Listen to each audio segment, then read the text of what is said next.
Anyway, she's visiting a law professor at Liberty University School of Law who attended the event. Several admitted pedophiles were in attendance, in addition to many academics and university professors. The keynote address was given by Dr. Fred Berlin of Johns Hopkins University, who proclaimed that he wants to completely support the goal of Before You Act.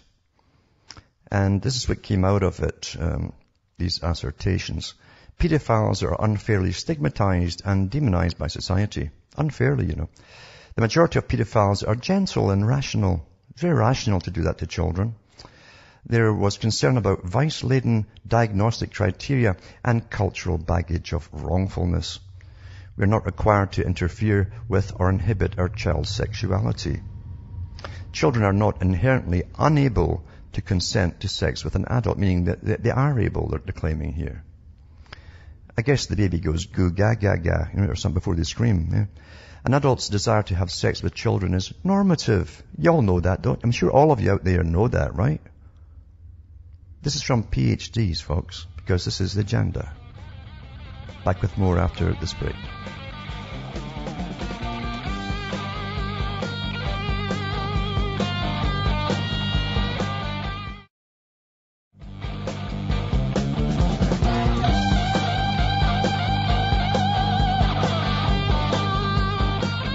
Hi folks, I'm back, cutting through the matrix and just talking about, they have this meeting every year. I can remember the previous ones too. Same thing, to normalize it and at least get the idea into folks' heads so that when it's actually made law, it will seem quite natural to them. And most of them won't have children anyway, or they've given them away, or they've killed them before birth. That's the society you're in. And this goes on, this article here, it says, this is the list of things that the pedophiles are claiming. They say that our society should maximize individual liberty. And that's what I'm saying. I've said that before. Obviously, if one group says this is a sexual preference, what's wrong with the next group saying, well, this is our sexual preference too? I mean, what are you going to say to them? In essence, we have a highly moralistic society that is not consistent with liberty. In Western culture, sex is taken too seriously. Anglo-American standard on age of consent is new and puritanical. In Europe, it was always set at 10 or 12, which is nonsense. Ages of consent beyond that are relatively new and very strange, especially for boys. They've always been able to have sex at any age. Really, well, if pedophiles are doing things to you, whether you like it or not, they're going to do. I guess that would be true for them. Assuming children are unable to consent lends itself to criminalization and stigmatization. A consensus belief by both speakers and pedophiles in attendance was that because it vilifies MAPS pedophilia should be removed as a mental disorder from the American Psychiatric Association's Diagnostic and Statistical Manual of Mental Disorders in the same manner as homosexuality was removed in 1973. And that was a political pressure that moved it, and not by what they claimed was their science of psychiatry. If it was a science, you couldn't change the science, but, well, politics did it. It says there's no greater moral imperative than the protection of the innocent, especially defenseless children. These timeless and universal truths are embedded in the Judeo-Christian principles and moral precepts union, which American society and legal system are based. Any adult, especially a university professor or medical doctor who cannot grasp such elementary morality, has no business teaching, counseling, or treating anyone, especially dangerous predators, with an appetite for children. You just think, if that's a sexual preference and they're using other ones who've already got rights, what about the ones that want to kill the children after they've had sex with them? That's what turns them on, That's their preference. You understand how you can't go down the slippery slope? What the academics are doing, that is providing comfort and support for child rapists and molesters, is unconscionable and unethical. Instead of helping to suppress these abusers' sick desires, correct their delusional attractions, and moderate or hopefully cure their mental illness, these professionals sympathize with the monsters and minimize the evil they perpetrate. Rather than work to suppress the abomination in these pedophiles' minds and souls, the academics stroke the warped passions with the fuel of justification, rationalization, and normalization. Well, you see, there's no cure for it as such. There's no cure as such. There's been things that have been done before, but no real cure. And the ones that get out of prison generally reoffend, even if they've been in for 30 years. They just go straight back to it. It's their little secret world, of infancy. That's what they try to live in. And again, it's a psychopathic thing too, because after they've raped a child, they'll justify why they raped them, saying the child wanted to do this in their little imaginative Disneyland world that they live in. Oh, the child really loved me. That's what they'll tell you. Anyway, it says, and the treachery doesn't stop there. Academics like Fred Berlin, MD, PhD, Nancy Nyquist Potter, PhD, and others are also attempting to destroy societal protections of children by pushing to declassify this dangerous perversion as a mental illness and decriminalize the behavior of. In essence, they advocate the elimination of statutory rape and sexual offender registration laws designed to protect minors from being sexually exploited by adults, thus removing the ability of the state to punish and incarcerate these monsters. How many other potential predators who previously suppressed their lust for fear of incarceration, societal rebuke, and sexual predator registration laws will now be encouraged to succumb to their perverse impulses, cheered on and defended by credentialed academics and fully protected by neutered legal system. Well, we'll get past the neutered bit. Anyway, that's really what's going on, as I say. But it's in concert, this actual meeting, with articles coming out of the United Nations who are actually pushing for it too worldwide, and even other groups across the world who belong to their own form of map, as they call it, such as in Holland. They've had to have little demonstrations, about 4 of them, I think, in Holland, who are pushing for the same thing. So they want it decriminalized. And I get that their children's are up for grab, you know. I guess they bring candy and ice cream and things like that, you know. But that's the world that you're really living in. And even in Canada, we've had a similar thing happen here too just recently, where a woman gave birth to a child. She tossed it over a neighbor's fence, I guess, just to let them clear up the mess. And she was let go by the judge, who stated that it was basically it was close to abortion, close enough not to have anything done about it. So she's been given 3 years suspended sentence, and that's the start of something new. So when you have your child, if you didn't go for abortion, then you change your mind, you just toss it over your fence into someone else's garden, and it's okay. It's close to abortion. So that's it. Live births are now fair game. It's interesting too. One top abortionist said something similar, where he said that if the child's about 3 days old, he said that he wanted to go ahead and change the laws, and so he could still kill them at 3 days old. But I'll talk about this when I come back from this break.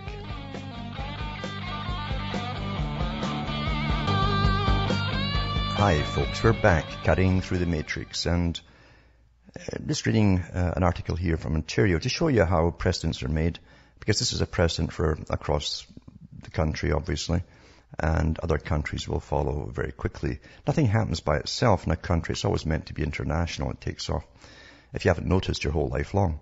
Anyway, it says that the judge defends infanticide by comparing it to abortion. And citing Canada's abortion laws, an Edmonton appeal court ruled that an Alberta woman who strangled her son with her underwear after secretly giving birth in 2005 will face no guaranteed jail time. Katrina Effert was sentenced Friday for killing her newborn and then throwing the body over a fence into a neighbour's yard on April 13, 2005, when she was 19. She was given a 3-year suspended sentence by Judge Joanne Viet, wherein if she abides by the court's decisions for the next 3 years, I guess that's if you don't throw any more babies over fences or neighbours, she will not spend time behind bars. And it says, CBC notes the justification given by the judge for such an astounding sentence. The fact that, and this is what she says, the fact that Canada has no abortion laws reflects that while many Canadians undoubtedly view abortion as a less than ideal solution to unprotected sex and unwanted pregnancy, they generally understand, accept and sympathise with the onerous demands pregnancy and childbirth extract from mothers, especially mothers without support, she writes. You understand the whole culture is kaput. You understand it was meant to go this way, because in the United Nations Charter too, and many of their talks and their articles on their websites, they say they must destroy the individual. That also means destroying individual responsibility for your own actions. And the state will take care of everybody, you see. And it says here, The judge noted that infanticide laws and sentencing guidelines were not altered when the government made many changes to the criminal code in 2005, which she says shows that Canadians view the law as a fair compromise of all the interests involved. Naturally, Canadians are grieved by an infant's death, especially at the hands of the infant's mother, but Canadians also grieve for the mother. Actually, Canadians are like most folk today, where they've had, God knows how many years of state-paid abortions. There's no value now to having children. That's the truth of it. Children, we've been told for many, many, are a burden, terrible burden. That's what Charles Galton Darwin has said in his book, Next Million Years. If we can convince the mothers to go and get cars and jobs rather than have children, we'll have achieved our ends. And so material goods are far more important than having children. Children really, when you abort so many annually, how can you turn around and say we care about children? It doesn't wash, does it? We don't like children anyhow, eh? Isn't that how it goes, that song? The judge also rejected arguments that the single father and the grandparents also face the same stress of the mind as a mother who kills her own baby. Anyway, the defense lawyer, Peter Royal, said it was unjust and almost mean to incarcerate her for the 16 days of jail time she must still serve for throwing her son's body over a fence. And that's just a sign of where you're going. You're going to see a lot more in the near future too, because you're not supposed to be responsible for your own actions. The state's supposed to always pick up the tab and take over your life and make you do all the state's things for, that's how it works. And this sort of communistic system at the bottom with the fascists at the top. And this article here too is again, all comes out at the same time, as I say, that they're having meetings at the United Nations to further destroy what's left of any human decency.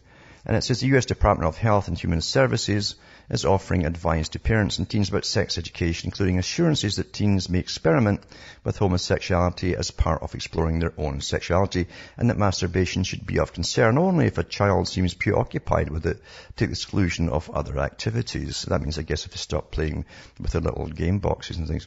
The information located on questions and answers about sex linked on the Quick Guide to Healthy Living portion of the HHS website also describes children and infants as, this ties in with the previous two articles ago about children being able to get consent to sex. Also describes children and infants as sexual beings, you see. This is your Department of Health and Human Services, the U.S. Department. Under the question of when they call it kids. A kid's a young goat, by the way. That was part of what Lenin says, you've got to dehumanize the enemy. Start becoming curious about sex.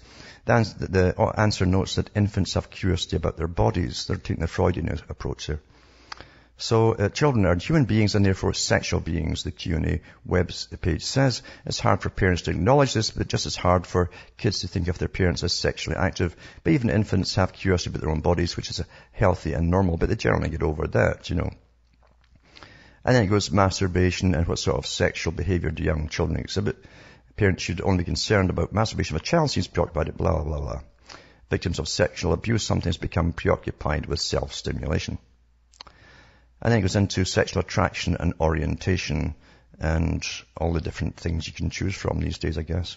But understand what I'm saying here is that this was not something that came out of the blue. I've lived long enough to watch the big movements that were financed by the foundations and would demonstrate on the streets by the same crew all the time. And I've watched it get pushed step by step by step. Big money, big agenda. And this is how you bring a society down. Look at all the ancient cultures. Greece was the same at the end, so was Rome. And here you are today, so that those who rule have more power over ruling you because of the chaos that it causes.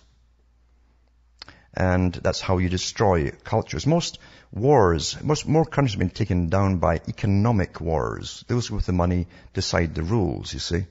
And they decide the court systems and they get their appointees into politics and everywhere else they want to put them because they have all the contacts and the cash. But that's how you destroy countries. Quite easy to do. There's nothing difficult in it at all. So, that's part of how you bring down society. You must destroy it at its very foundations. And when children are not safe, you've pretty well won. You've pretty well won then.